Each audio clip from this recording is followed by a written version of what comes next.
Bueno, si gustan, comenzamos con una oración. Gracias a Dios que nos permite una vez más estar aquí. Y vamos a comenzar la clase encomendándonos a Él y pidiéndole que todo lo que aprendamos, leamos y meditemos este día sea para su infinita gloria, en nombre del Padre, y del Hijo, y del Espíritu Santo. Amén. Señor, te damos infinita gracia, bendito seas, alabado seas, porque en este día nos has dispuesto, llegando al final de nuestra jornada, Señor, a un encuentro más contigo. Nos has dispuesto para poder escucharte y conocerte mejor a través de esta formación que vamos a realizar a través de la lectura del libro del Apocalipsis. Te queremos pedir, Señor, que a través de esta lectura podamos tomar las actitudes y los pensamientos y los sentimientos que sean más acordes a tu voluntad. Permite que en nuestros corazones, que tal vez están cansados y agobiados de tanto trabajo, de tanta angustia, de tantas cosas, podamos encontrar, Señor, en ti el descanso, la esperanza y la fortaleza que aquellos que leyeron este libro encontraron. Te pedimos, Señor, que a pesar de todas las cosas que vemos a nuestro alrededor, tú nos protejas, nos bendigas y nos conviertas en testimonios de tu fidelidad. Te pedimos que también nos permita, Señor, en el momento oportuno, dar testimonio de nuestra fe al mundo y poder de esa forma glorificarte y hacer que tu reino venga. Padre nuestro que estás en el cielo, santificado sea tu nombre. Venga a nosotros tu reino, hágase tu voluntad en la tierra como en el cielo. Danos hoy nuestro pan de cada día. Perdona nuestras ofensas, así como también nosotros perdonamos a los que nos ofenden. No nos dejes caer en tentación y líbranos del mal. Amén.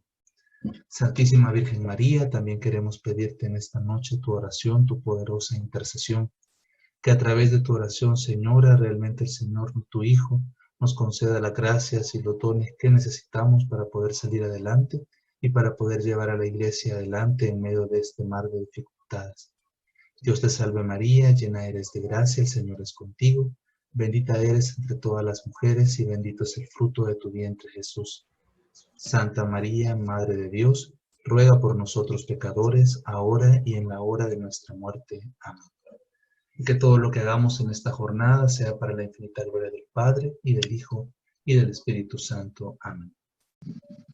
Bueno, entonces les comentaba que vamos a tener hoy, vamos a continuar con lo que es la formación del libro del Apocalipsis, y vamos a ver la tercera parte o el tercer capítulo de esta formación, la tercera sesión. Les comentaba la vez pasada que vamos a estar haciendo paralelo el esfuerzo de ir leyendo algunos de los capítulos, quizá la mayoría de los capítulos del libro del Apocalipsis, y vamos a continuar este día con la lectura de los capítulos 4, 5 y 6, que son buenísimos porque aquí comenzamos ya con las visiones proféticas. En las primeras dos sesiones pues leímos un poco acerca de la introducción, del prólogo y luego las cartas a las 7 iglesias, con las que comienza el libro del Apocalipsis. Sacamos lecciones impresionantes de esa lectura. Algunas quedaron pendientes que ustedes las pudieran leer y que si en algún momento de la clase quieren exteriorizar sus dudas, quedamos que lo podían hacer. Pero este día vamos a continuar y entonces si quieren pueden abrir su Biblia y buscar el capítulo 4. En la Biblia Jerusalén al menos titulan esta parte como las visiones proféticas. Así que, incluso en el celular, ¿verdad? Si están algunos cómodamente ahí con su teléfono en la mano, pues también lo pueden buscar. Dice el capítulo 4, versículo 1. Después tuve una visión. Aquí el apóstol está haciendo una especie de separación con la parte de las cartas que constituirían por sí mismas una visión aparte. Luego él tiene otra visión. Veo una puerta abierta en el cielo y aquella voz que me hablaba antes, parecida al sonido de una trompeta, me decía, sube acá que te voy a enseñar lo que va a suceder después. Vamos a una parte del Apocalipsis en que obviamente esto que va a suceder después se le presenta al profeta en tiempo futuro o acontecimientos que a lo mejor ya son realidad para los contemporáneos suyos. Esto que va a suceder después, en el sentido más directo al al apóstol San Juan, es básicamente lo está preparando para la manifestación de la visión del Cordero y del libro con los 7 sellos, que es lo que va a acontecer. Esta voz con sonido de trompeta que menciona, ya les decía yo, no se puede tomar literal. No quiere decir que alguien hable ejerciendo sonidos de trompeta. Eh, Alguna vez de niño tuve un amigo que sí parecía que tenía una trompeta incorporada, pero esto se refiere definitivamente a una voz que es capaz de llamar la atención de todos. Es una voz que nadie puede ignorar. Es un mensaje que todas las personas o todos los presentes en la visión se enfocan directamente en las palabras de la voz. De ahí la comparación con la trompeta, que en las guerras y en la antigüedad el sonido de la trompeta era una señal que toda la ciudad o todo el pueblo o todo el ejército debía interpretar para poder resguardarse o prepararse. Entonces el apóstol recibe la invitación que dice sube, y de alguna forma nos recuerda esto al llamado que Dios hace con cada uno de nosotros para poder establecer ese diálogo con Dios. En una primera instancia Él nos pide subir a Él, estar con Él, vivir con Él, convivir con Él. Y ya una vez después somos enviados, que es lo mismo que le pasará al apóstol. Ahorita sube para poder ver el mensaje. Luego, al final del libro, bajará el apóstol para compartir esto con sus hermanos. No en un sentido literal, sino en un sentido figurado. Vio entonces el apóstol, en el versículo 2, al instante cayó en éxtasis. El éxtasis es una figura que la vemos en los libros proféticos. El profeta Ezequiel constantemente hablaba del éxtasis. Es como una especie de arrebatamiento espiritual, no que físicamente él sale volando ni mucho menos, pero su mente y su espíritu es de alguna forma transportado a un plano espiritual distinto. Y la visión que conlleva esto, pues también es de una característica sobrenatural. En este momento, cuando él cae en éxtasis, ve un trono erigido en el cielo. Aquí estamos con figuras simbólicas siempre, porque obviamente en el cielo no existe una silla de ningún tipo, pero este trono es una manifestación de la gloria divina de los pocos signos visibles que podemos tener de la gloria de Dios. Entonces a él se le presenta como un trono y en el trono ve sentado a alguien, a uno sentado en el trono. El que estaba sentado tenía el aspecto del jaspe y la cornalina, que son piedras semipreciosas que en la antigüedad se utilizaban obviamente para decorar algunos muebles, algunas casas, algunas armas, algunos objetos, algunas joyas. Estas piedras semipreciosas engarzaban todavía más o engalanaban todavía más a esas indumentarias. Entonces, este que está sentado en el trono tiene apariencia de jaspe y cornalina. La cornalina es una piedra de tipo rojiza que era muy preciada en aquellos tiempos para poder, por su color distintivo. Su trono estaba nimbado por un arco iris, es decir, estaba como retocado por un arco iris que parecía una esmeralda. La forma en que describe esta visión del arco iris no es el tradicional que nosotros conocemos, sino una especie de esmeralda. Ve otros, esto obviamente no podemos tomarlo literalmente, estas figuras tan bonitas de piedras preciosas, de un trono, de esta majestuosidad que nos está presentando el profeta, se refieren a la gloria divina y a la riqueza de dones que hay en Dios. En el versículo 4 dice, vio otros 24 tronos alrededor del trono. Es curioso que en el Antiguo Testamento se hablaba de que habían 24 casas sacerdotales. Y es interesante porque en este libro estos personajes que son los 24 ancianos que van a mencionar justamente en el siguiente versículo, o en la siguiente parte, estos 24 ancianos ejercen una función tanto real como sacerdotal. ¿Ya? Y entonces también pareciera una alusión a ese número. Hoy de hecho en esta clase vamos a ver los números y vamos a ver algunos de los sentidos profundos. También este 24 alude a una sumatoria de 12 más 12, que podríamos dividir la antigua alianza de los 12 patriarcas con la nueva alianza y los 12 apóstoles. Puede tener ambos significados.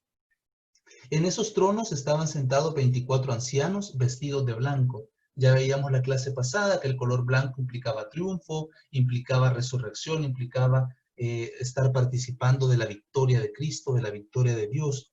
Estos tenían coronas, por eso decimos que tenían una función real.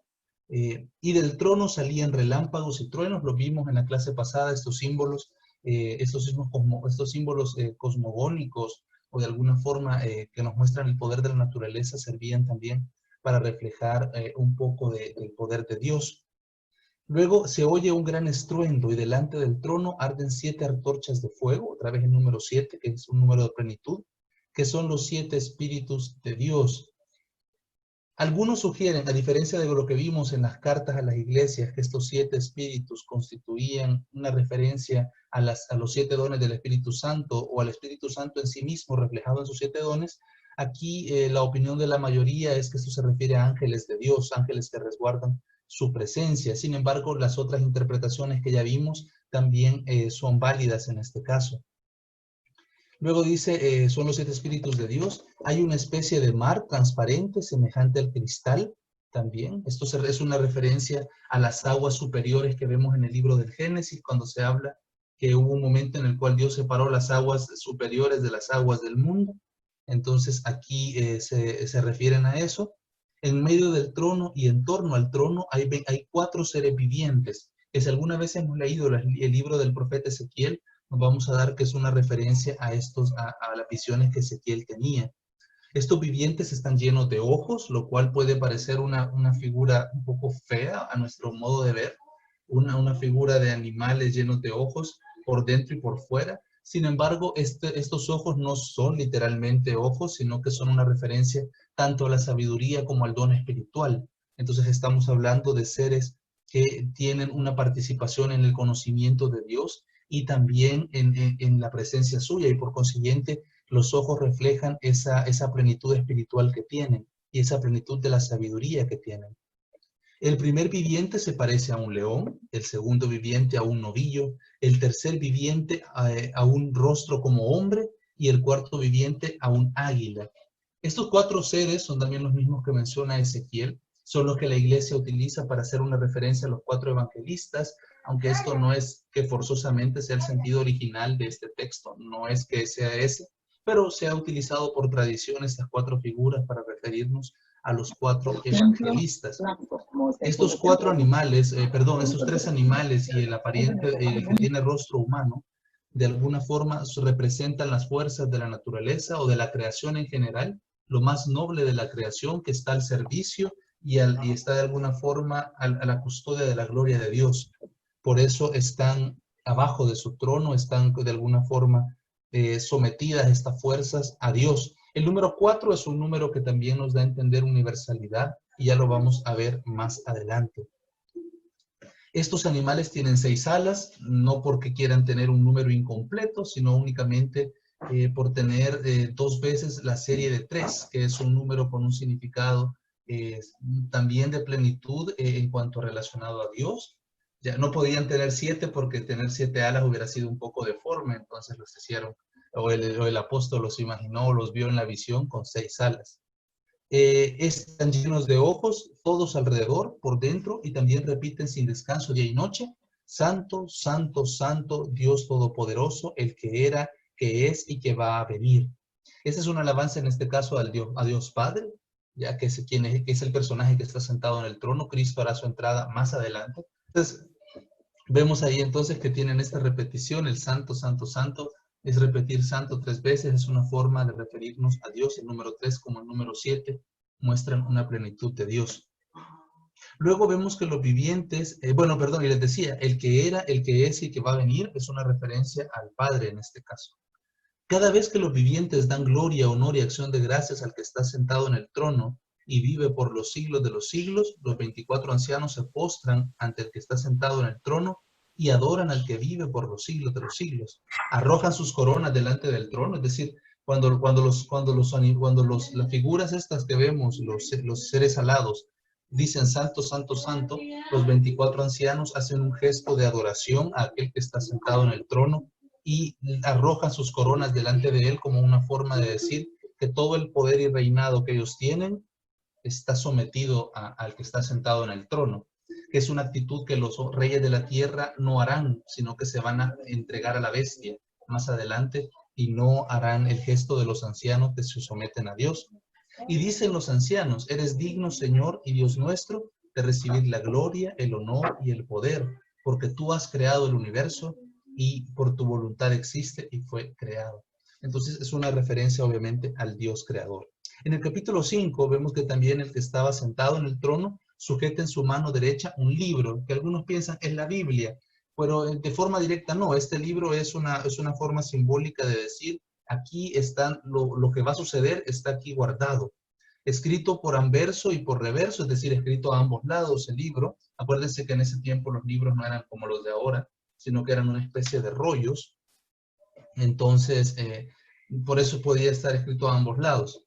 Estaba sellado con 7 sellos. En este caso, el libro tenía... Los sellos en ese tiempo servían para garantizar que lo que estaba ahí no había sido adulterado. Y también era una forma de que el contenido del mensaje no se abriera, pues al tener el libro sellado, no iba a romper los sellos porque después no lo puedo arreglar y por consiguiente se iban a dar cuenta de mi acto. En este caso no, los sellos cierran el libro y el problema es que aunque yo quisiera abrirlo no puedo, porque para poder abrir los sellos de este libro tengo que ser digno de abrirlo. Y para poder ser digno de abrirlo, mis actos me tienen que haber dignificado. Y eso lo dice el Antiguo Testamento en el Levítico y por consiguiente va a ser la tristeza del apóstol más adelante que nadie era capaz de abrir este libro con sus sellos. Dice en el versículo 2, y vi un ángel poderoso que proclamaba con voz potente, ¿quién es digno de abrir el libro y arrancar sus sellos? Pero nadie era capaz ni en el cielo, es decir, más allá obviamente del que está sentado en el trono, que es una referencia al Padre, él sí podría hacerlo, pero obviamente él está dando el encargo a alguien más, por eso lo está compartiendo.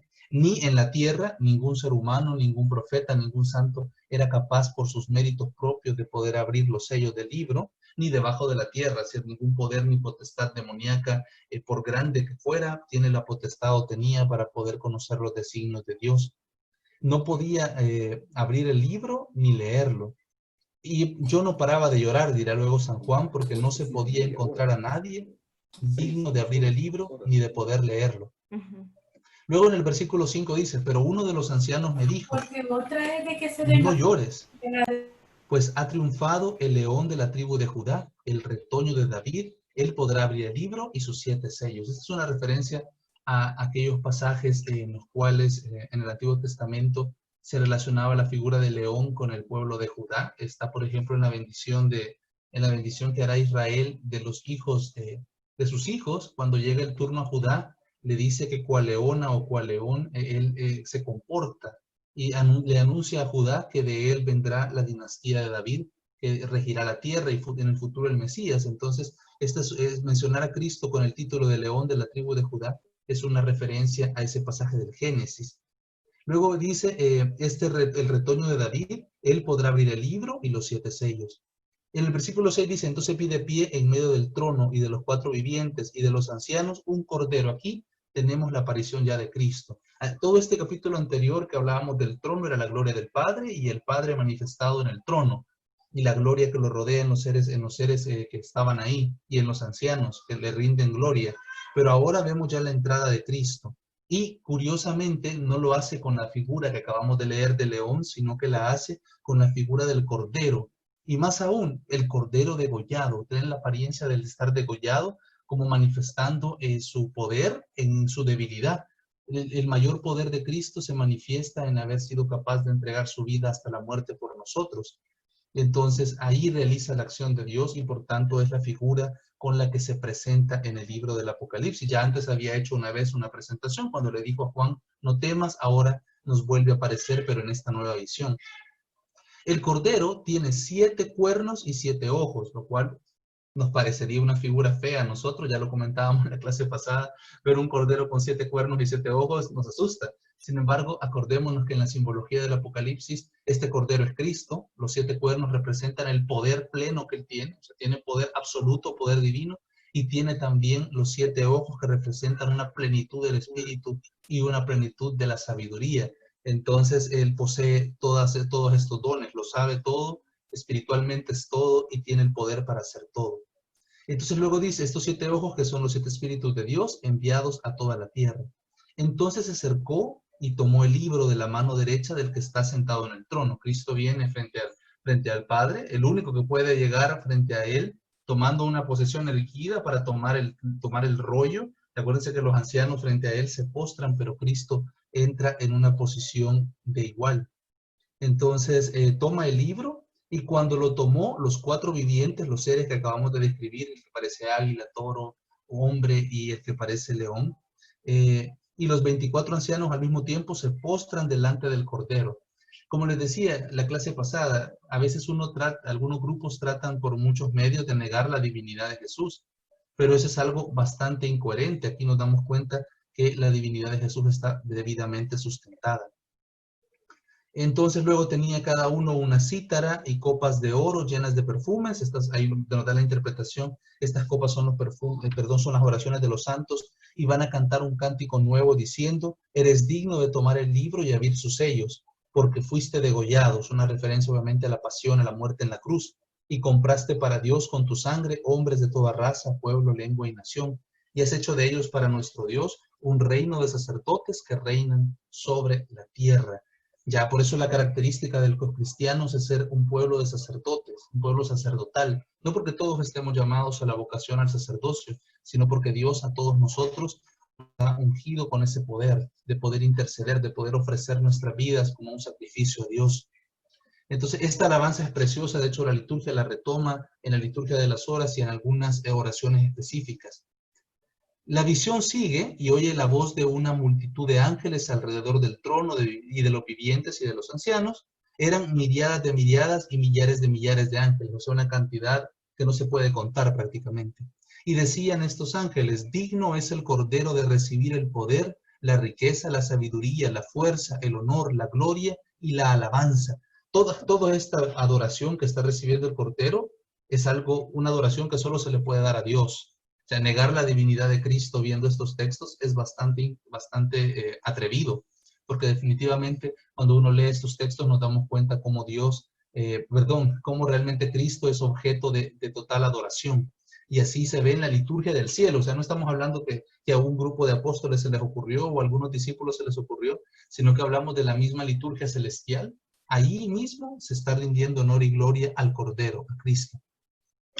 Oyó que todas las criaturas, en el versículo 13, del cielo, de la tierra, de debajo de la tierra y del mar y todo lo que hay en ella, respondían: al que está sentado en el trono y al Cordero, alabanza, honor, gloria y poder por los siglos de los siglos. Le está dando la misma adoración a ambos personajes: al Padre, que está representado en la figura que está sentado en el trono, y al Cordero, que nos simboliza en este caso a Cristo. Y como les explicaba, que todo el libro del Apocalipsis se desarrolla como una liturgia, ya no puede faltar la conclusión: los cuatro vivientes van a decir amén y los ancianos se postran para adorar a Dios. Ya, entonces dándole totalmente el sentido litúrgico. De hecho, cuando leemos el Apocalipsis es raro, no es raro, más bien es interesante que por ratos uno se sienta en misa, ya cuando lo va viendo detenidamente. Luego vamos rápido con el capítulo 6. Siguió contemplando la visión cuando el Cordero abrió el primero de los 7 sellos, y oyó que el primero de los 4 vivientes decía con voz de trueno, o sea, con una voz fuerte: ven. Al mirar, vio un caballo blanco montado por un jinete que empuñaba un arco. Se ha interpretado muchas veces que este jinete que aparece en el primer sello que se rompe, representa al reino de los partos, que en el tiempo de que se escribe el Apocalipsis era el imperio que más le hacía frente a Roma. Era como el mayor enemigo de Roma, y se caracterizaba porque su ejército tenía una caballería con arcos bastante profesional, y por tanto sembraba muchos problemas a los romanos, su gran enemigo de ese tiempo. Entonces se le pinta como un caballo blanco porque es un caballo victorioso. Es más, todas las descripciones que se hacen del jinete van a resaltar ese hecho. Le está anunciando de alguna forma como que el Imperio Romano va a entrar a una etapa de conflicto y de crisis con otro reino, y en esto hará que de alguna forma la persecución a los cristianos en algún momento pues pase tal vez a un segundo plano. Ya, eso es en un sentido literal, en un sentido sobre el tiempo en que estaban realizándose estos acontecimientos. Sin embargo, eso no quita que este signo se pueda interpretar con miras más espirituales o de una forma más dirigida al fin de los tiempos, como muchas veces se hace, pero con mucho cuidado. El color nos representa obviamente la victoria, pero aquí no estamos hablando de Cristo. Es un poco forzado, algunos autores lo hacen, querer relacionarlo directamente a Cristo, pero ya vemos que la visión de Cristo es la del Cordero, la que estamos completando aquí. No tendría sentido que estando en la visión, siendo la figura del Cordero al mismo tiempo, fuera el jinete. Así que este jinete tiene una espada enorme, y cuando abrió este jinete tenía un arco, se le da una corona y salió en plan victorioso para seguir venciendo. Luego tenemos en el versículo 3, cuando dice, cuando se abre el segundo sello, poco a poco el rollo que contiene el mensaje del futuro se va rompiendo los sellos, y cuando se van rompiendo vamos conociendo lo que ha de suceder. Cuando se abrió el segundo sello, oí que vino un segundo viviente que decía, ven. Y entonces salió otro caballo, este de color rojo. El jinete se le concedió desterrar de la tierra la paz para que se degollaran unos a otros, y se le dio una espada enorme. En este caballo muchos interpretan la muerte y la guerra que vendría con el ataque de los partos en un sentido literal. Y luego también podríamos ver ahí reflejado toda la muerte y la destrucción que el pecado ha traído a nuestras vidas a lo largo de la historia. Cuando abrió el tercer sello, oí que el tercer viviente decía, ven. Y el mirar vio un caballo negro, cuyo jinete sostenía en la mano una balanza. Oí entonces con una voz que salía en medio de los cuatro vivientes, y esta decía, 1 litro de trigo por 1 denario, 3 litros de cebada por 1 denario, pero no causes daño al aceite y al vino. Aquí los precios, obviamente lo que está queriendo decir es que iba a haber como una gran escasez de alimentos, una gran carestía de alimentos, y por tanto los precios ahí que vemos son desorbitados, como que yo dijera, pues $1 de pan por $100, por ejemplo, o tal vez hasta más. Entonces eran cantidades desorbitadas, y eso hacía que el mensaje que daba el caballo negro era la escasez y la carestía. Pero luego se le dice que no va a tocar al vino y al aceite, que son relacionadas al culto a Dios, es decir, el culto a Dios se va a poder seguir realizando a pesar de todas las dificultades. En el versículo 7 va a decir, cuando se abrió el cuarto sello, se oyó la voz del cuarto viviente que decía, ven, y al mirar se vio un caballo verdoso, su jinete se llamaba la muerte, y el Hades le seguía, y los cuatro jinetes se les dio poder sobre la cuarta parte de la tierra. Obviamente el caballo de la muerte viene al final porque ya las guerras de los partos, el caballo rojo obviamente, y la escasez y todo esto va a desencadenar una auténtica mortandad de personas, y por consiguiente, obviamente estaba queriendo decir que no solo va a haber como un daño a la economía, sino que también iban a morir muchas personas. Cuando se abrió el cuarto sello, se oyó la voz del cuarto, perdón, me paso, perdón, al versículo, al versículo 7, pero en la parte B, donde dice, a los cuatro jinetes se les dio poder sobre la cuarta parte de la tierra, para matar con la espada, con el hambre, con la peste y con las fieras de la tierra. Estas eran como una referencia a los castigos que recibía Israel cuando entraba en la infidelidad. Estas eran las amenazas que hacían los profetas del Antiguo Testamento. Cuando se abrió el quinto sello, aquí ya no hay vivientes que digan ven, aquí pasamos a otra estructura dentro de la apertura de los sellos. Cuando se abrió el quinto sello, se vio debajo del altar las almas de los degollados a causa de la palabra de Dios, es decir, los mártires, y del testimonio que mantuvieron. Se pusieron a gritar con voz potente, ¿hasta cuándo, dueño santo y veraz, vas a estar sin hacer justicia y sin vergarte de los habitantes de la tierra por haber derramado nuestra sangre? Entonces recibió uno un vestido blanco, y se les dijo que esperasen todavía un poco, hasta que se completara el número de sus consiervos y hermanos que iban a ser asesinados como ellos. Es decir, se les decía que esperaran la justicia de Dios hasta que el número de mártires estuviera completo. Seguimos contemplando la visión, y cuando se abrió el sexto sello se produjo un violento terremoto. Aquí los símbolos que vimos la clase pasada. Esto significa que hay un periodo de cambios muy fuerte. Se produce un fuerte terremoto, el sol se puso negro como un paño de crin, y la luna enrojeció como sangre. Las estrellas del cielo cayeron sobre la tierra. Algunos ven en esto una referencia a la caída de los ángeles. Podría ser un poco, pero no pareciera que es el contexto directo acá. Como la higuera suelta los higos verdes al ser sacudida por un viento fuerte. El cielo desapareció como un libro que se enrolla, y todos los montes y las islas fueron removidas de sus asientos. Los reyes de la tierra, los magnates, los tribunos, los ricos, los poderosos, y todos, esclavos o libres, se ocultaron en las cuevas y en las peñas de los montes. Dicen entonces a las montañas y a las peñas, caed sobre nosotros y ocultadnos de la vista del que está sentado en el trono. Ahora, un cristiano, los mártires, por ejemplo, que están aquí, los siervos de Dios, los ancianos, los ángeles, esos no tienen que tenerle miedo al anciano que está sentado en el libro. Esta sensación de angustia no es propia del pueblo fiel de Dios. Esta sensación de angustia es propia de aquellos que están en guerra con Dios, o que están totalmente contrapuestos a Dios. Por eso es que ellos se asustan, porque tienen miedo, obviamente, de la ira, de la vista del que está sentado en el trono, y de la ira del Cordero. porque ha llegado el gran día de su ira y quién podrá sostenerse. Ya en el Evangelio vimos varias veces a Jesús tomando una posición un poco más, especialmente en Marcos, a Jesús que se molestaba. Sin embargo, obviamente siempre actuaba en la caridad y la misericordia, a tal punto que vino a dar su vida por nosotros. Pero en la parucía final, en los últimos tiempos, Cristo también manifestará su enojo, manifestará más bien su juicio, es una forma mejor de decirlo, manifestará su juicio y de esa forma podrá él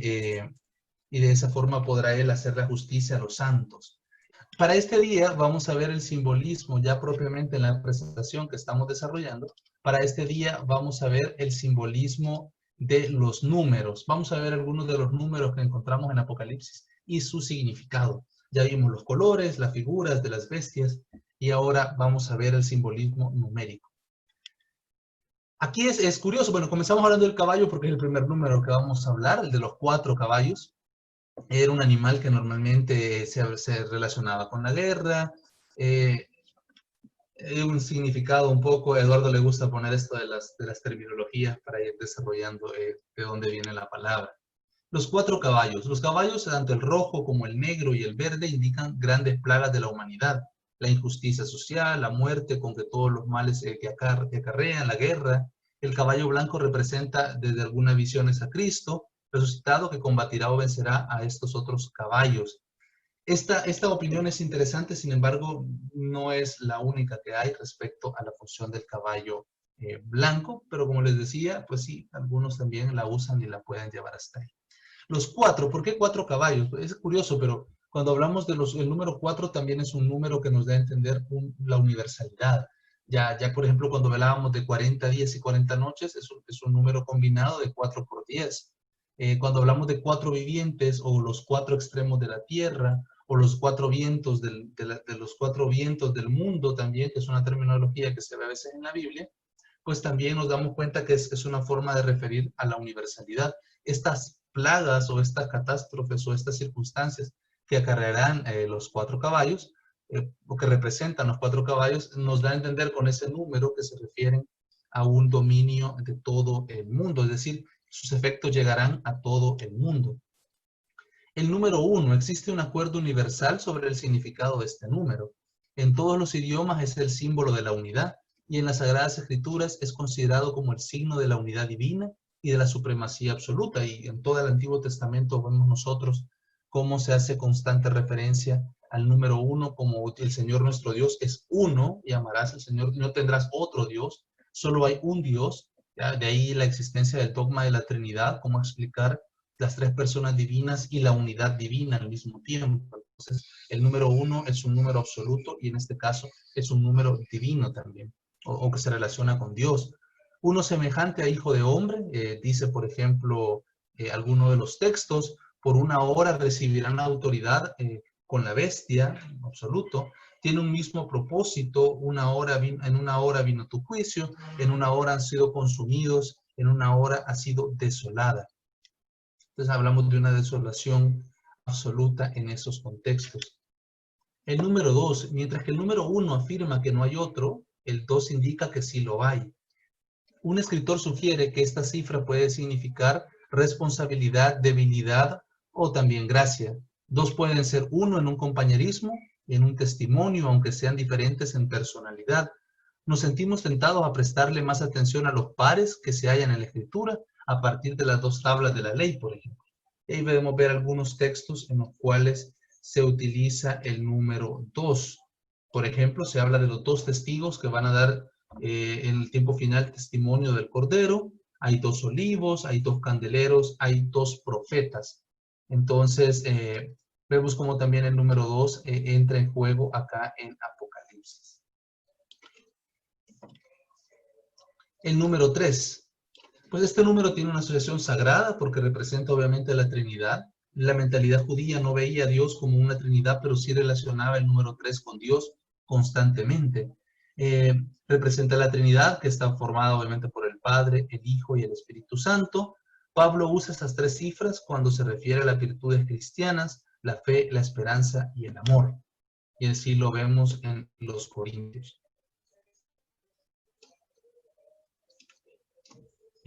3 hombres se le parecen a Abraham. En Génesis es una teofanía trinitaria. 3 ciudades de refugio se mencionan en el libro de Deuteronomio.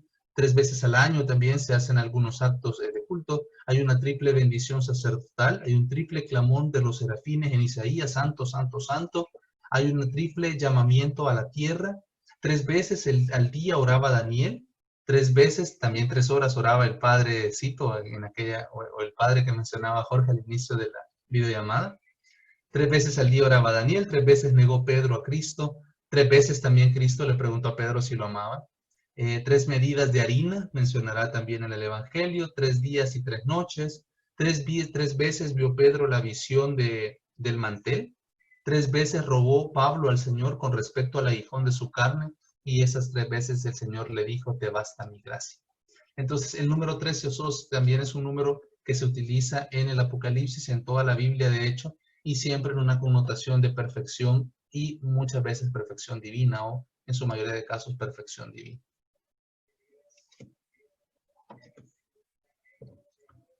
Largo, alto, ancho, para formar un objeto sólido. Bueno, en total hay 4 números perfectos que sugieren la idea de que algo está acabado y cumplido, ¿ya? En las escrituras.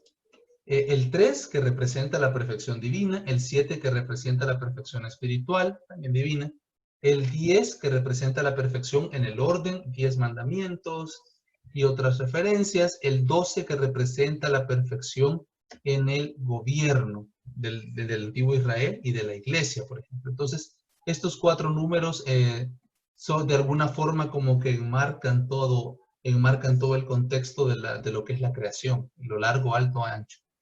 Entonces, es una referencia interesante para comprender mejor la realidad de los números. Por ende, el número 4, debido a que los acontecimientos mundiales son tan prominentes, y más en el libro del Apocalipsis, el número 4 se usa 30 veces, lo cual también es un número intencionado. No lo usó 29, no lo usó 27, no lo usó 33, o perdón, 32. 33 tendría otro simbolismo. Lo usa 30 para dar a entender que está utilizando ambos conceptos, el del 3 como una perfección divina y obviamente el 10 también como es algo completo. Y debido a que, como algo completo también a nivel pleno. Y debido a que estos acontecimientos son prominentes, el número 4 se va a utilizar 30 veces.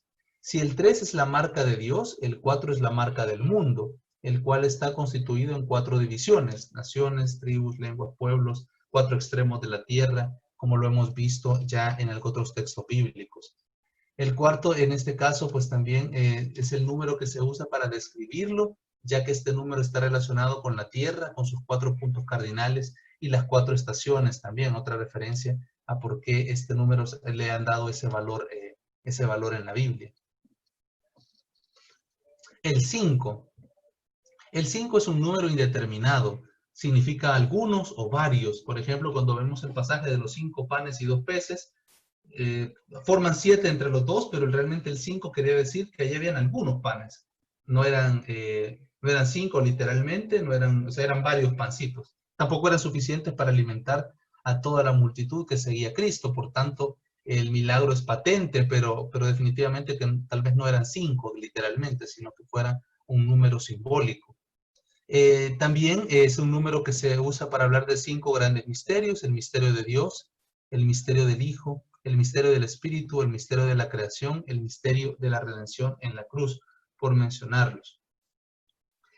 Y el 6 sí es uno de los más complicados que podemos ver acá en el Apocalipsis. El 6 fue creado, el 6 es uno de los números que más se hace referencias acá. De hecho, cuando se habla de la figura del anticristo, normalmente lo relacionamos con este número. El hombre fue creado en el 6º día de la creación, por lo tanto está sellado con el número 6. El 6 es un número de hombre, podríamos decir en primera instancia. 6 días son dados al hombre para que trabaje, y 6 es el número estampado en todas las cosas que están conectadas con las actividades humanas.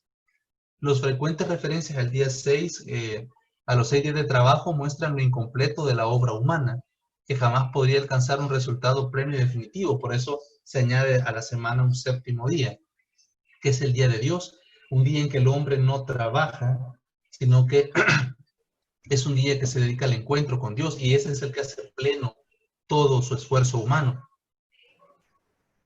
Las frecuencias a 6, el trono de Salomón tenía, por ejemplo, 6 gradas, como una forma de decir que por más glorioso que fuera, nunca llegó a ser perfecto. El trono de Salomón tenía 6 gradas y debido a su imperfección de su gobierno, el reino fue dividido y eso lo vimos en el curso bíblico cuando vimos que Salomón pudo ser muy sabio como persona, pero como gobernante fue un poquito explotador de su gente y eso hizo que al morir el reino se dividiera en dos. Podemos ver otra referencia al número 6, por ejemplo, en las tinajas de agua que encontramos al inicio del Evangelio de San Juan. En ellos hablamos de la imperfección de la purificación del hombre, porque eran tinajas para lavarse o para lavarse, para purificarse, y la incapacidad de las normas de un culto humano para poder redimir al hombre.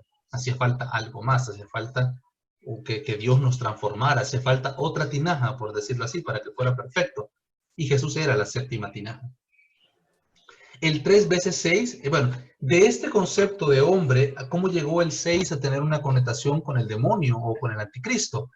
Pues obviamente, si el 7 es el número perfecto, el 6 es el número que no es perfecto.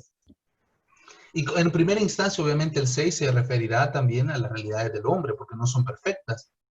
Pero obviamente el demonio quisiera ser como Dios, pero no es como Dios, no puede ser como Dios. Entonces, obviamente el 6 denota su imperfección. Es aquel que quiso, pero que no es como Dios, que es mucho más que nosotros tal vez en un origen de naturaleza, pero que nunca puede ser como Dios. Entonces, el 6 pasó de repente a ir teniendo una connotación relacionada al demonio a partir del uso que se le da aquí en Apocalipsis. Porque se nos habla que hay una figura los judíos tenían esta simbología, a las letras del alfabeto le daban un valor de número, como que yo dijera que la A es igual a 1, la B es igual a 2, la C es igual a 3, y luego me pusiera a hacer sumas con esas letras, por ejemplo, Boris, bueno, la B suma a 2, la O equivale a 4, la R a tanto, y entonces sumara y mi número es ciento tanto, por ejemplo. Ese tipo de códigos los judíos los usaban bastante y la gente cristiana de la primera etapa pues también lo usaba, los primeros cristianos, y por consiguiente conocían ese tipo de simbolismos numéricos. Aquí con este nombre del 666 pasa algo así. Pareciera que por los valores numéricos, el nombre que se oculta tras el 666 es el nombre de Nerón César, que fue de los primeros emperadores que persiguieron de forma sanguinaria a los cristianos. No fue el único ni el primero, pero fue uno de los más destacados. Ya, de hecho, se cree que en su reinado fue que mueren Pedro y Pablo también. Entonces, ahora hay algunos autores que discuten, hay quienes dicen que el nombre del anticristo o el nombre de este personaje del 666 no es en ningún momento ese número 666, sino que debería ser 616 y que hay un error en las traducciones antiguas, eso es discutible, pero hay quienes lo sostienen. Y en el caso de ser 616 y no 666, en el caso de ser 616, el significado de las letras significaría algo así como que el emperador romano es Dios, o sea, y eso es también a la larga también, eso es darle culto al hombre como si fuera Dios, es también parte de un acto de total apostasía con respecto a Dios. Por consiguiente, también definiría muy bien lo que esta figura del 666 encarna. Así que sea 666 o 616, el significado es el mismo, es una fuerza que se opone a Dios, que es imperfecta, que está llena de pecado y que definitivamente tratará de oponerse a Dios y tratará de destruir a su iglesia. No esperemos, yo creo, bueno, yo antes lo veía imposible, pero hoy, quién sabe, pero no esperemos que literalmente un día aparezca alguien queriéndonos poner el 6 en la frente. O sea, eso es simbólico. Tratará de oponer al hombre y todas las realidades del hombre a Dios. La economía, la cultura, todo lo que somos y lo que hacemos opuesto a Dios. Eso será esta realidad que encarne este número. Pero no es que literalmente nos van a poner un sello en la mano derecha con ese número. Hay quienes dicen que un chip, que un transistor. Yo creería que tampoco sería tan así, pero bueno, ya esas son teorías que se pueden discutir. pero definitivamente lo que más allá de buscar en la mano y en la frente, que nos pongan transistores o chips o cosas así, o tatuajes, más allá de eso, estamos hablando de un poder que someterá a todo el hombre, todo el pensamiento del hombre y toda la actividad del hombre representada en su mano derecha y en su frente, todo su pensamiento y toda su actividad la someterá a algo que va en contra de Dios. Eso es lo que esta figura va a hacer. Y por eso le dice en el momento, bien, lo veremos más adelante, pero lo dice, nadie podrá comprar ni vender si no tiene ese signo. Es decir, si no estamos en comunión con ese poder contrario a Dios, tal vez sea muy difícil subsistir, y por eso los verdaderos cristianos van a vivir momentos un poco complicados en ese tiempo. Y el mensaje del Apocalipsis no nos engaña, no nos quiere decir, hey, tranquilos que no hay problemas. No, problemas hay. De hecho, seas cristiano o no seas cristiano, problemas hay. Pero el mensaje del Apocalipsis es tranquilos, o sea, todo está en las manos de Cristo, Él ya venció, el Cordero tiene todo en sus manos y por tanto la victoria es nuestra, no es de los hombres. Luego bueno, no es de los hombres que están contra Dios, pues. Y luego el número 7. Tiene un papel tan importante porque este número va a desempeñar en el Apocalipsis, se comprueba con el hecho de que Juan lo usa por lo menos 50 veces en sus 22 capítulos. El 7 tiene gran significado, se usa en la Biblia como referencia a lo que es completo y perfecto. 70 veces 7, por ejemplo, se menciona a la hora de perdonar pecados. En la creación de Dios se realiza en 7 días, reposó en el día séptimo. Como se indicó anteriormente, la palabra 7 viene en hebreo de una raíz que significa estar completo, satisfecho, tener suficiente, y da la idea de perfección o plenitud, ya sea de lo bueno o de lo malo. O sea, también podríamos decir, tiene 7, no sé, eran 7 dragones, por ejemplo, ¿no? Como en el caso de María Magdalena, que tenía 7 espíritus inmundos. Eso hablaba de que ella estaba súper mal, estaba plenamente mal. ¿Ya? Entonces, aunque este número normalmente en la Biblia se destaca para Dios, es raro que se use en el otro contexto. Vemos otro ejemplo, por ejemplo, vemos el ejemplo de los 7 espíritus de Dios, las perfecciones de la divinidad, los 7 candeleros de oro, las 7 estrellas, y aquí con su respectiva significación, las 7 lámparas, los 7 sellos, los 7 cuernos, los 7 ojos, las 7 trompetas, las 7 truenos, las 7 plagas, las 7 copas, la perfección de la destrucción que dicen los 7 montes y luego los 7 reyes. Vemos que en ese contexto nos habla de una plenitud en varias formas. Entonces el 7 en el Apocalipsis es de los libros más, perdón, es de los números más usados con sus significados correspondientes. Pero no se acaba en el 7, también tenemos el 8. El origen de este número sugiere una idea de superabundancia, viene de la raíz que significa engordar, ¿verdad? Yo en el fútbol a veces usaba ese número. De esta forma da la idea de fertilidad, de superabundante, de satisfacción, y debido a que Cristo se levantó de entre los muertos el primer día de la nueva semana, que es el día octavo, este número representa también la resurrección, que pocos lo sabíamos. El 8 también es símbolo de la eternidad y de una nueva época. Ya por eso nosotros celebramos una octava, por ejemplo, en Pascua, hablando de un nuevo ciclo. Y ahí vemos algunos textos bíblicos donde se hace referencia. El número 10 es 2 veces 5, mide nuestra responsabilidad hacia Dios, como se comprueba por el uso de 10 en muchas partes del tabernáculo. La misma idea está en los 10 mandamientos, para uno de ustedes su corazón, y 10 veces experimenta el juicio de Dios. El 12, este número a sus fines, parecía más de 400 veces en toda la Biblia. Dios lo escogió para expresar la administración perfecta del gobierno divino en el mundo, tanto para Israel como para la iglesia. Las 12 tribus de Israel, los 12 panes de la proposición, las 12 fuentes de agua, las 12 piedras preciosas del pectoral, los 12 patriarcas, las 12 piedras que se utilizan, se sacan del río cuando Josué pasa, los 12 bueyes y las 12 puertas que menciona Ezequiel en el nuevo templo. Entonces, solo por poner ejemplo del contexto en que se usa el número 12. Los 144,000, bueno, este es un número que viene también, es un número combinado, viene de multiplicar 12 por 1000, más otros 12 por 1000, más por otros 12 por 1000, o sea, nos vienen a dar 144,000. Es el resultado de multiplicar las 12 tribus de Israel por 12 y luego por 1000, que es la cifra de la historia de la salvación. Entonces, en este sentido, los 144,000 representan al nuevo pueblo de Dios, formado tanto por judíos como por personas que formaban parte de la antigua alianza como de la nueva, y de una gran muchedumbre que acompaña a estos.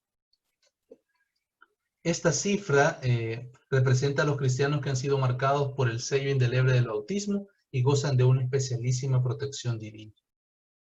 Los 24 ancianos son las 12 tribus de Israel, más los 12 apóstoles del Cordero, y representan la totalidad de los santos que han intervenido activamente en la historia de la salvación. Entonces también cuando se nos presentan estos 24 ancianos, yo se los mencionaba, por un lado representan a la antigua alianza y la nueva alianza conjuntada ahora en la gloria de Dios, y la imagen que está acá pues nos da una idea que no la podemos tomar al pie de la letra, porque definitivamente nada en este libro se puede tomar literal, o sea, ninguna visión ni ninguna figura, pero que nos pinta más o menos qué es lo que describió Juan, ya sin que eso llegue a ser necesariamente una expresión de lo que es realmente la vida sobrenatural. Los 4 seres vivientes, el león, el toro, el hombre, el águila, significan el mundo de las criaturas que Dios domina y que están al servicio del Todopoderoso. La tradición de la iglesia ha visto siempre a los símbolos de los 4 evangelistas. Esto, como les digo, no es que sea literalmente así, es algo que se ha hecho por costumbre, que se ve muy bien, que encaja muy bien, pero que no es el sentido original de estos textos. Los ángeles aquí, en este caso, son predicadores del reino de Dios, los profetas, los misioneros que anuncian la conversión, son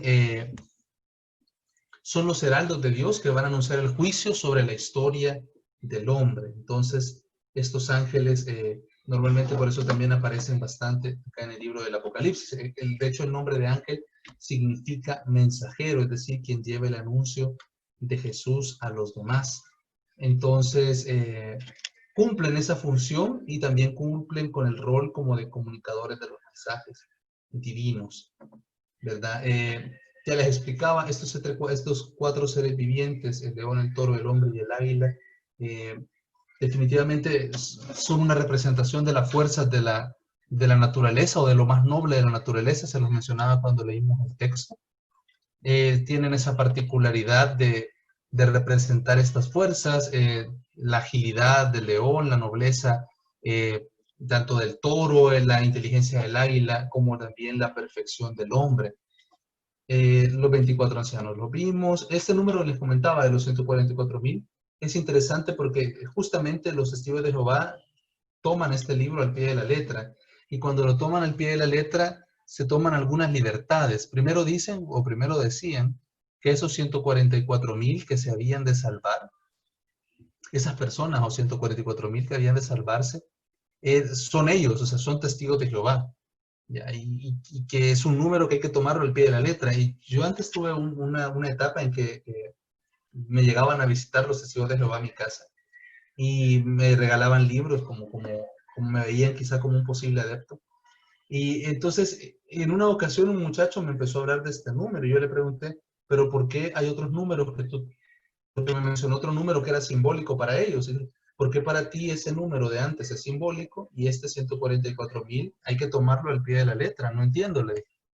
Entonces comenzó un poco molesto a decirme que solo 144,000 se iban a salvar. Entonces, como no me gustó el tono en que me lo dijo, yo recuerdo que le pregunté.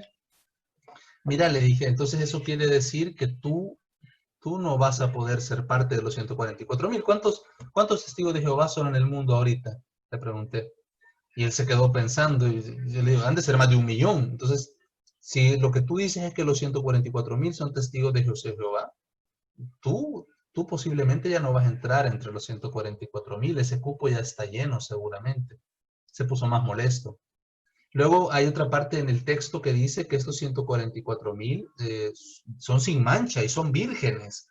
Ya, y si él se toma literal el número, me imagino que se va a tomar literal la palabra. Entonces yo le pregunté, ¿y dentro de los testigos de Jehová existe el celibato?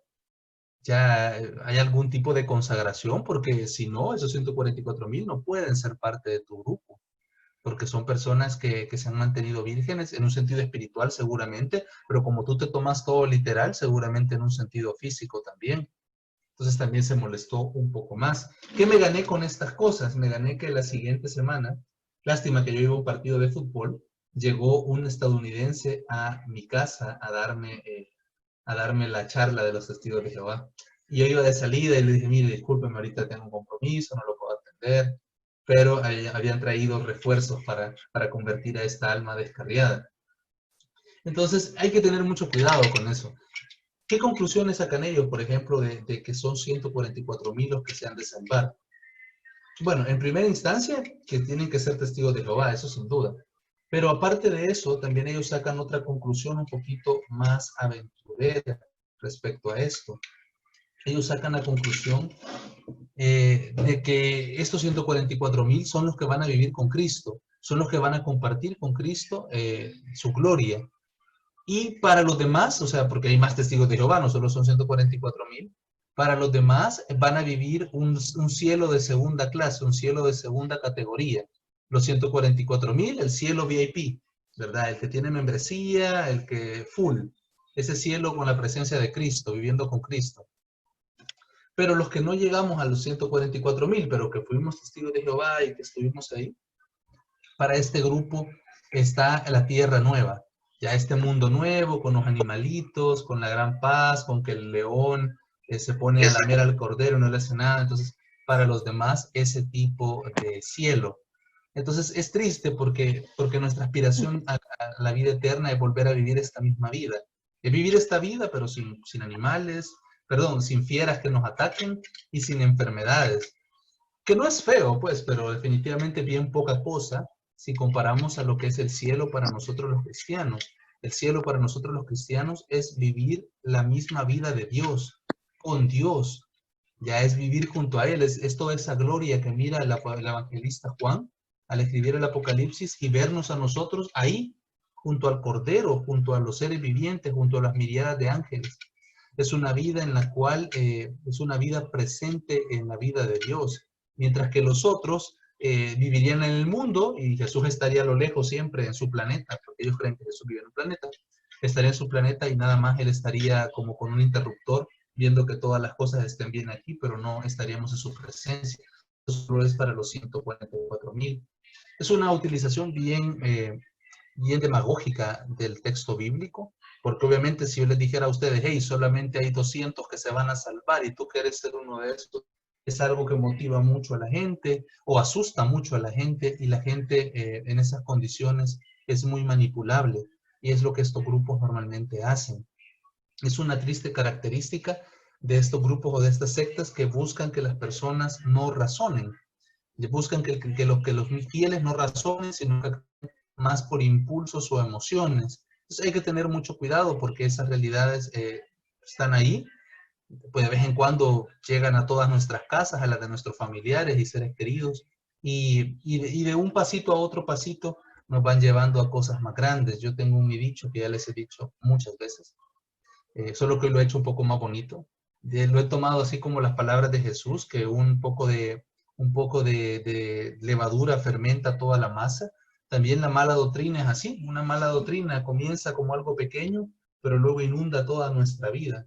Entonces hay que tener mucho cuidado con ese tipo de manipulaciones. No sé si o sea, es un número que por un lado, o sea, implica muchas cosas. Es un número de los más usados en la Biblia. Se refiere por un lado a Israel y a la iglesia. A Israel por referirse a los 12 patriarcas. Recuerden que Isaac tiene 2 hijos, Jacob y Esaú. Esaú recibe luego, perdón, Jacob recibe el nombre de Israel y tiene varios hijos, tiene 12 hijos. Entonces, esos 12 hijos de Israel van a constituirse en los patriarcas, le van a dar los nombres a las tribus de Israel. Entonces, esas tribus de Israel constituyen esos 12 patriarcas son un signo de todo Israel. Pero por otro lado, Jesús al comenzar su ministerio público, escoge, poco a poco va llamando y luego separa un grupo especial de discípulos que comienza a llamarlos sus 12 apóstoles y comienzan a ser conocidos como los 12 dentro de la comunidad primitiva. Estos representan en este caso a la iglesia y por eso les mencionaba. Nosotros tenemos ahí, por ejemplo, los 24 ancianos que por un lado representan la antigua alianza de los 12 patriarcas y la nueva alianza cimentada en los 12 apóstoles, que también se les da el nombre de discípulo, pues, pero el nombre de discípulo es mucho más extensivo y por consiguiente se le aplican a un montón de seguidores de Jesús que no eran parte de ese grupo íntimo con el que él convivía y al que le daba a explicar mejor sus doctrinas o sus enseñanzas. Ya es ese grupo de los 12, el 12 sí refleja a los 12 apóstoles y de esa manera también nos refleja a nosotros como iglesia. Había más discípulos de Jesús, de hecho vemos que más adelante hay 72 que él envía a predicar. Esos 72 también son personas que han permanecido con él, son discípulos suyos, pero son un grupo aparte de los 12 apóstoles. Los 12 apóstoles tienen una preeminencia grande y dentro de ese grupo de los 12 apóstoles hay un grupo más íntimo conformado por Pedro, Santiago y Juan, que van a ser todavía los más íntimos de Jesús, ya con los que él comparte mucho más toda su vida y todos sus misterios de su obra redentora. Entonces podemos ver que dentro de la misma conformación de la iglesia primitiva original con Jesús, teníamos ya una jerarquía claramente establecida. Todos los simpatizantes de Jesús forman un grupo. Luego los 72, bueno, luego están los discípulos, luego los 72 discípulos que él envía forman un grupo aparte, más importante. Luego los 12 apóstoles y luego ese grupo más íntimo conformado por Pedro, Santiago y Juan. Que aquí podemos ver varias cosas. Por un lado vemos la jerarquía de la iglesia, pero que estos 3 apóstoles sean los más cercanos a Jesús, los que él tiene como con quienes comparte más, no quiere decir que forzosamente sean sus mejores amigos, por ejemplo. Yo no dudo que Pedro, Santiago y Juan amaran a Jesús y no dudo que Jesús los amara, pero nosotros vemos, por ejemplo, cómo este otro grupo formado por Lázaro, Marta y María eran amigos de Jesús con los que él disfrutaba estar también y con los cuales tenía otro tipo de relación más de amistad. Ya, entonces, para que nos demos cuenta que dentro de la personalidad de Jesús hay varias facetas. Jesús el Jesús maestro, el Jesús Mesías y, por ejemplo, tenemos por otro lado el Jesús amigo y el Jesús pariente, pues que aquella gente que era su familiar, pues también trataban de buscarlo e interactuar con él. 2 veces 5 mide nuestra responsabilidad hacia Dios. Y yo siempre me preguntaba, ¿por qué 10 mandamientos? O sea, ¿por qué 10 bloques de 5? Pero es parte de eso, ese significado que nos da de plenitud. Luego, pues, vamos a ver acá el del 7. El 7, el papel tan importante que tenía este número en el Apocalipsis, lo vemos en el hecho de que Juan lo usa 50 veces en los 22 capítulos. Es decir, que en cada capítulo más de 2 veces o 2 veces, por lo menos, nos íbamos a encontrar con el número 7. Veíamos que el significado de esto era con referencia a la perfección. Veíamos que obviamente hay combinaciones del número 7. Ya hay muchas combinaciones. Tenemos algunas combinaciones del número 7. Por ejemplo, esta de los 70 veces 7. Y esta frase normalmente la asociamos con Jesús. Se recuerdan que normalmente nos acordamos del pasaje en el cual Jesús le decía a Pedro que había que perdonarnos 7 veces. Ya esa era una combinación del número 7. Era un uso del número 7. Sino que hay que perdonar 70 veces 7. Esa es como la que más tenemos en mente. Se refiere a un perdón sin medida. Ya es un perdón perfecto, un perdón completo. Pero sin embargo, ese texto, ese número, la primera vez que se utiliza es en el Antiguo Testamento y hace referencia a un personaje no tan grato llamado Tubal-Caín. Este personaje, Tubal-Caín, le dice él es descendiente de Caín, de aquel que mató a su hermano Abel. Y Tubal-Caín es un homicida también, ha matado a alguien, a un joven. En su juventud mató a un joven. Y entonces Tubal-Caín dice que si a él alguien lo mata por venganza de ese crimen que él hizo, que su familia estaba obligada a vengarlo o que alguien debía vengarlo 70 veces 7. Entonces es bien curioso, pues ya en el Antiguo Testamento ya esta combinación de 70 veces 7 se utilizaba como una expresión de algo exageradísimo, de algo muy grande, de algo muy completo. Él quería una venganza total. Querían que si de por alguna razón él sufría algún daño, pues poder vengarse totalmente de aquellos que le hicieran ese daño. Entonces, por eso nos hablaba de las 70 veces 7. Luego Jesús le da el sentido inverso. Jesús lo toma y de significar una venganza completa, lo pone como una expresión del perdón completo. Dios descansa de su obra creadora en el 7º día. Y es este día el que le da la perfección a todo. Y de hecho, menos mal que quedaba más tiempo para comentarlo, pero normalmente a veces nos pasa así a nosotros. Nuestro trabajo humano, nuestros esfuerzos humanos son buenos y dan fruto. Eso no lo podemos dudar jamás, que nuestros esfuerzos humanos dan fruto. Sin embargo, tenemos la dificultad o tenemos la vana idea a veces de que solo nuestro esfuerzo humano basta para cumplir o para poder satisfacer o planificarnos o cumplir el propósito que Dios quiere de nosotros. Y no es así, o sea, el esfuerzo humano, y lo podemos ver en la expresión que 6 días, el sexto día es el del hombre y 6 días trabajarás. El esfuerzo humano nunca puede llegar a la plenitud, jamás, no es capaz por sí mismo. Nos volveríamos como aquellos que estaban en la Torre de Babel queriendo llegar al cielo a base de su propio esfuerzo humano. Eso no se puede. O como Eva tratando de llegar a tener, a ser como Dios a través de sus propios méritos y esfuerzos, tomando el fruto y comiéndolo. Es un engaño peligroso en que nosotros podemos caer pensando que solo nuestros esfuerzos de hombre nos pueden llevar a la felicidad o a la plenitud. Eso no sucede así. Necesitamos la acción de Dios. De hecho, si nos pareciera al revés, pareciéramos que si yo pongo el 6 y Dios solo me pone el 1 para hacer 7, pareciera que Él pone menos, pero es totalmente lo contrario. Esa parte que Dios pone definitivamente es mucho más importante y mucho más grande que todo lo demás que nosotros hagamos, aunque sea importante y aunque sea bueno. O sea, vale 1000 veces la pena tener nosotros presentes, que tenemos una gran responsabilidad de cara a Dios.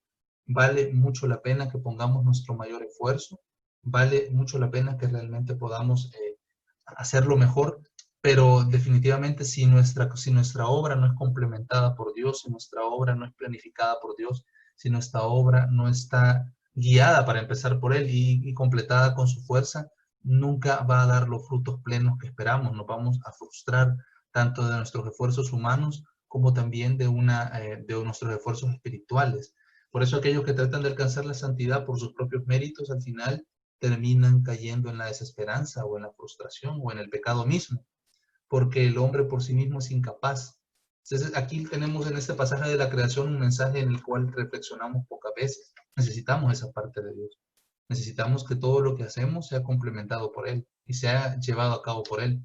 Si no, yo puedo echarme aquí la exégesis más impresionante del Apocalipsis y desarrollar una cosa increíble, y al final tal vez mi mensaje no tendría el poder de tocar un corazón o transformar a alguien si no es completado por la acción suya. Así que definitivamente que necesitamos que Él haga 7 todas nuestras obras, porque Él las lleve a la perfección.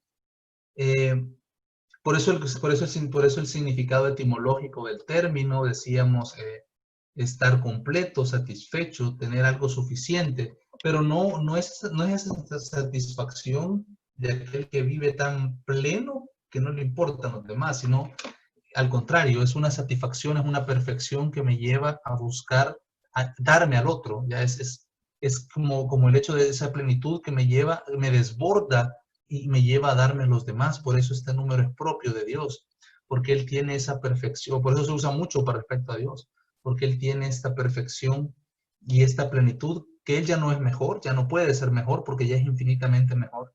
Él ya no es que vaya a ser más, sino que Él ya es perfecto y por consiguiente solo puede buscar el bien, porque Él ya lo tiene todo, lo posee todo, no necesita perjudicar ni dañar a nadie, sino que es capaz de darse a todos nosotros y darse siempre. Entonces es bien interesante en ese sentido las raíces de la palabra. Vemos algunos de los ejemplos. Vemos que, por ejemplo, mencionan en el Apocalipsis, va a mencionar los 7 espíritus de Dios. Aquí lo va a referir a las perfecciones de la divinidad. O también veíamos que podía referirse en algún caso al Espíritu Santo mismo. Los 7 candeleros de oro, la perfección de la luz y la verdad, testimoniada por Jesús. También veíamos ya en la clase pasada la simbología de estos elementos. 7 estrellas que hablaban de una perfección en el gobierno y la supervisión de las cosas. 7 lámparas en la iluminación del Espíritu Santo. Los 7 sellos, la perfección de seguridad y la autoridad. Y es lo que les estaba mencionando, ¿no? Como el rollo tiene estos sellos que de alguna forma evitan que se pueda ver el contenido, y también da la potestad de que aquel que tiene el poder para poderlo abrir, pues obviamente tiene un grado de perfección distinto. para poder llevar, cumplir ese nivel de seguridad que tenían los sellos. De hecho, cuando estaba preparando el texto que leíamos, ahí mencionaba en algunos de los comentarios que tenían los escritores de eso, mencionaba cómo los 7 sellos de alguna forma era una referencia también a la acción de Cristo, o sea, el ser digno de abrirlo, el ser digno de tomarlo, se basaba en el Antiguo Testamento en la realidad de poder, haber hecho un acto que me mostrara que soy digno ante los demás. Y en el caso de Cristo, por eso es evidente el signo del Cordero que ha sido como degollado, ya, porque este signo muestra que los actos de este Cordero le han hecho digno de poder abrir el libro. Por eso quizá la figura del Cordero es mucho mejor que la del león a la hora de pasar a explicar este pasaje. Porque el león obviamente es un animal poderoso, es un animal que nos transmite un gran poder y una gran fuerza. Pero en el caso de la figura del Cordero nos está mostrando un animal que en su cuerpo muestra que ha sido digno con sus actos de poder, en este caso, tomar el sello y romper los sellos. Ya es una cosa muy interesante, pues, y sabemos nosotros que ese signo de degollado es obviamente una referencia a la pasión y muerte de Jesús. Sabemos que Jesús, aun cuando su cuerpo es transfigurado y glorioso una vez resucitado, sabemos que Él no deja de tener los signos de su pasión, no deja de tener los signos de su acto redentor, que es como ese signo del cordero, como la cicatriz del cordero o la herida del cordero que ha sido sacrificado. Y por eso Él tiene el poder para poder abrir los 7 sellos. Los cuernos veíamos que es un número de perfección divina. La apariencia que nos da un animal con 7 cuernos, ya lo veíamos cuando veíamos a las bestias, también es algo feo, nos parece algo feo un animal con 7 cuernos, pero en este caso es una figura hermosa porque nos está hablando de Cristo poderoso, de Cristo reinante, de Cristo, el poder de Cristo. Entonces, aunque visualmente no estemos acostumbrados a verlos como algo bonito, la figura con los 7 sellos, con los 7 cuernos, definitivamente es un signo que a los cristianos nos tiene que alegrar. Y yo creo que los cristianos de esa generación así lo vieron, porque dijeron, pareciera, o sea, se sentían abandonados y como que Cristo los dejaba a la merced de los perseguidores. Y sin embargo, el apóstol San Juan les estaba recordando, Cristo es quien en el fondo tiene todo el poder. Y bueno, con el paso de los siglos eso se iba a manifestar, pues estas persecuciones que en la época de San Juan parecía que acababan a la iglesia, lejos de acabarla, la hicieron crecer y retoñar y ser todavía más grande de lo que era. Los testimonios de los mártires de esa época han nutrido la fe de los cristianos hasta los siglos de nosotros. Y quizás por los méritos de esas generaciones es que todavía, aunque estamos en un mundo un poco post-cristiano, ya no muy cristiano, todavía Dios nos da tiempo y espera que en todo ese tiempo podamos convertirnos y buscarlo. Entonces, a pesar de lo oscuro que se veían las persecuciones de esa época, Dios al final cambió todas las cosas y vivimos siglos en los cuales todo el orden temporal del mundo estuvo sometido al Evangelio en la época de la Edad Media y la cristiandad, que tendría sus defectos, pues seguramente como la época moderna los tiene, pero que también tuvo muchas cosas buenas. Entonces, la persecución de ese tiempo, al final el Cristo poderoso, el Cristo con los 7 cuernos, vino a triunfar por encima del Imperio Romano y por encima de todos los pueblos que vinieron a ejercer poder o querían ejercer poder en esa parte del mundo. Los 7 ojos, la perfección de la sabiduría, del discernimiento, del espíritu también, que es otra de las figuras que vemos en el Cordero que tiene 7 ojos y que también les digo que eso nos puede parecer un poco, visiblemente no nos puede parecer tan bonito, sin embargo también es un signo que a los cristianos les daba una gran tranquilidad. Para nosotros, que somos discípulos de Jesús, este libro no nos tiene que dar ningún tipo de preocupación ni miedo, que es lo que hemos venido insistiendo. Al contrario, nos tiene que dar confianza. Si ustedes se fijan en los relatos de este libro, los que se asustan, los que se piden que les caigan los montes encima, no son los cristianos.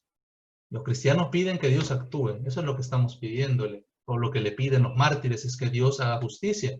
Pero los que se asustan no son los cristianos. Los que se asustan en estos relatos son aquellos que están contra Dios, Esos son los que pueden ver este libro con pánico. Si un demonio lee este libro y se asusta, es totalmente comprensible. Si un hombre que odia a Dios o que no quiere creer en él lee este libro y se preocupa por los signos que ve aquí, yo lo entiendo. Pero un cristiano no debería o no puede leer este libro y sentir preocupación y miedo. Sí, un gran deseo de convertirnos, como lo vimos en el mensaje de las iglesias. Antes que nada, Dios nos invita a convertirnos, a mejorarnos, a perfeccionarnos. Pero, pero definitivamente no podemos leer este libro con ojos de angustia. Lo tenemos que ver como lo que es, un libro de esperanza para nosotros. Cada signo que muestra la majestad de Dios, cada signo que muestra la gloria de Cristo, cada signo que muestra la divinidad de Jesús, o su poder, o su ciencia, o su sabiduría, o todo esto, son signos que me deben llegar a estar tranquilo. No importa lo que esté pasando alrededor de nosotros. Él tiene la última palabra, Él lo tiene todo en sus manos. ¿Ya? Y si, por ejemplo, y como lo diría San Tomás Moro, y si de repente él decidiera que yo muriera, pues es porque en el fondo él sabía que era lo mejor para mí. Claro, humanamente uno lo puede ver, híjole, qué yuca, pero realmente en el fondo es así. Es que si Dios llegara a permitir eso en nuestras vidas, es porque Él sabe que es lo mejor para nosotros. ¿Ya? Y en épocas como estas que vivimos, que la angustia a veces genera más daño que otras cosas, tenía un amigo que estaba comentándome que él se había sentido que le había dado el coronavirus como 3 veces porque los nervios lo tenían un poco mal. Entonces, en una época como esta, tenemos que tener la tranquilidad y la fortaleza de saber que Dios no va a permitir que nada malo nos pase. No va a permitir que nos pase nada que no nos haga bien.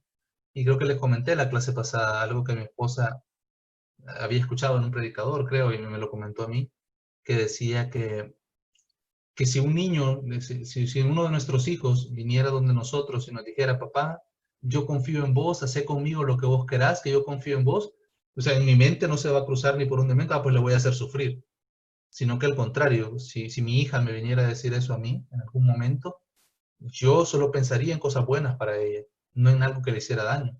Pues así es Dios también cuando le pedimos voluntad a nosotros, cuando le pedimos al Padre que se haga tu voluntad.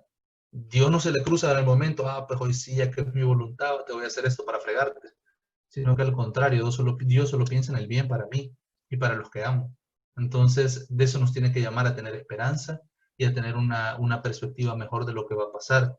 Pueden pasar momentos complicados. Estos cristianos del Apocalipsis vivieron momentos complicados, pero al final su esperanza no se vio burlada y triunfaron. Y hoy miren, nosotros hablando de ellos y queriendo imitarlos y ser como ellos. Quizá en ese momento ellos ni se hubieran imaginado esto. Bueno, no sé si... Viendo pues todas las, digamos, todo lo que nos has enseñado ahorita de los significados, muchos pues obviamente, como bien nos has dicho, tienen ya un sustento bíblico.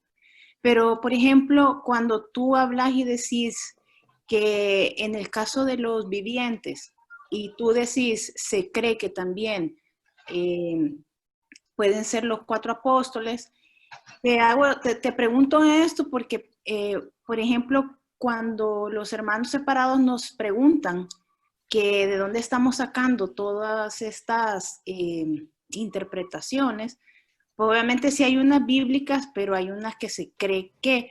Entonces, en ese caso, ¿cuál podría ser nuestra respuesta? Pues para ver de dónde vienen estas interpretaciones. Mira, la mayoría de estas, la mayoría, como tú dices, tienen referencias dentro de la misma Sagrada Escritura. Ese sería como el primer círculo donde la podríamos buscar. La misma Sagrada Escritura tiene muchas referencias al valor de estos signos o números. Luego podrías, del siguiente círculo donde te podrías ver, es en la cultura del antiguo pueblo de Israel. Ya, para ellos como pueblo, para ellos como cultura, estos símbolos, estos números tenían significados un poquito más amplios que tal vez no están en la Biblia, pero que sí tenemos otras referencias para poderlos conocer, como son, por ejemplo, todavía hoy en día algunas de sus tradiciones rabínicas más conocidas o de algunos de sus libros más conocidos.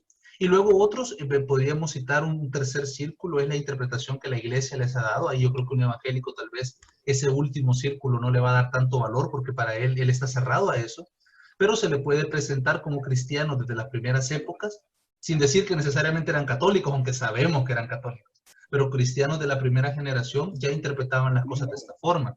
Con respecto a los vivientes personalmente o puntualmente a lo de los vivientes que mencionábamos, Yo le menciono, este símbolo lo toma el apóstol San Juan del libro de Ezequiel. Ahí es donde se presentan estos seres. Y un poquito en Isaías se presentan con otras características, pero están ahí. Pero es más que todo un elemento tomado del libro de Ezequiel. Ok. Ahora, ¿por qué en la iglesia nosotros le hemos dado el valor de los apóstoles? Esa es una interpretación que no está cimentada en la escritura, que no está cimentado propiamente en la revelación, podríamos decir, sino que más bien ha sido un uso, una costumbre que hemos tenido desde épocas antiguas. Algunos autores piadosos decidieron que quedaba muy bien así. Yo no digo que no sea inspirado por Dios, puede que lo sea, pero en el fondo únicamente es como un sentido, le dicen algunos autores, acomodativo. O sea, se puede acomodar ahí, no daña nada, pero no es forzosamente así. Ya es más, todavía he discutido qué apóstol es representado por qué animal, o sea, ni en eso estamos del todo claros. Ya, pero yo me imagino que el hombre espiritual que tomó esa imagen lo hizo pensando en que estos vivientes custodian la gloria de Dios, de la misma forma que los evangelios nos custodian la gloria de Cristo y nos transmiten esa gloria de Cristo. Ya, porque no nos lo transmiten todo, igual que los vivientes reflejan la gloria de Dios, pero la reflejan con límites, porque cada uno de ellos tiene una naturaleza o una específica fuerza natural que representa. Entonces, un viviente solo no representa a Dios completamente. Los cuatro vivientes juntos tampoco representan a Dios, pero están al servicio suyo. Igual los evangelios por sí solos no me muestran toda la gloria de Dios, me muestran solo una parte, y juntos ellos tampoco me muestran todo, porque mucho de lo que Jesús hizo quedó en el misterio todavía. Entonces, por eso me imagino que un autor espiritual tomó esto y dijo, esto es bien parecido, y yo digo, si tiene algo de inspirado, pero tampoco tiene un sustento inquebrantable de decir, es que así se tiene que entender. Por eso es que la iglesia no lo ha elevado a nivel doctrinal, sino que lo ha mantenido como una costumbre. Bonita y muy antigua, porque en algunos monasterios y en algunas iglesias hay obras de arte preciosas con esas referencias. Pero lastimosamente no tenemos no hay un argumento de piedra para pegarle a alguien que ande con dudas extrañas.